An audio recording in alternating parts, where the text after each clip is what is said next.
every year the Massachusetts School Building Authority opens their doors up to districts to submit what's known as a statement of interest for a potential core renovation project, which first starts with a feasibility study. And so we put forward last year a statement of interest for a potential feasibility study to look at North Attleboro High School and decide whether it would be either be renovated or potentially an addition put on it, a full overhaul of the building. And they had 61 statements of interest that were submitted across the state this last round. And of those 61, 11 schools were picked. So you can, those odds, 61 put in, 11 get picked. Unfortunately, North Attleboro High School didn't get picked.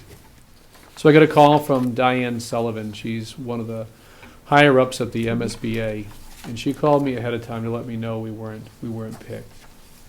But she had some words that she wanted to make sure that we knew about. And those words were that, Scott, we want you to resubmit again. We recommend that to you for this high school, because it may take sometimes multiple submissions before you're picked.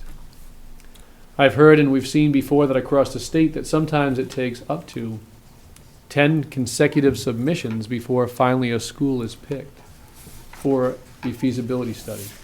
I would recommend doing that because of the fact that if we're going to renovate anything to any capacity, it would be better to partner with an organization that wants to also give you a relief, financial relief, than to spend your own funds on it solely.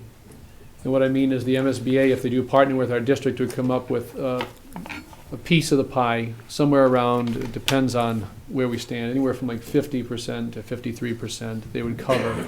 We would look to make another submission again for the high school. Because again, it may take multiple submissions before we're finally picked.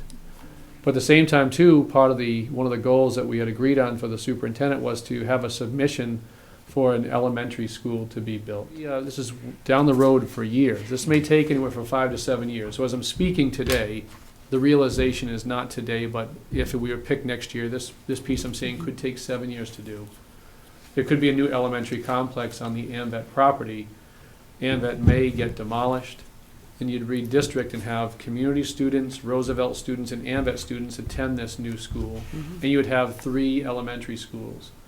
The elementary school of Martin, Falls, and the new, if you want to call it AMVET, and the name could be decided at a later time. So we're a long way away from what I'm talking about, but it does start with submissions to the MSBA for statements of interest. So we didn't get picked for the high school this time. However, with what we talked about for goals, I do think it would benefit us to put 2 in the queue to try to partner with them on some building project for our schools, then to try to fully fund it from our own dollars without any backing from the state funding.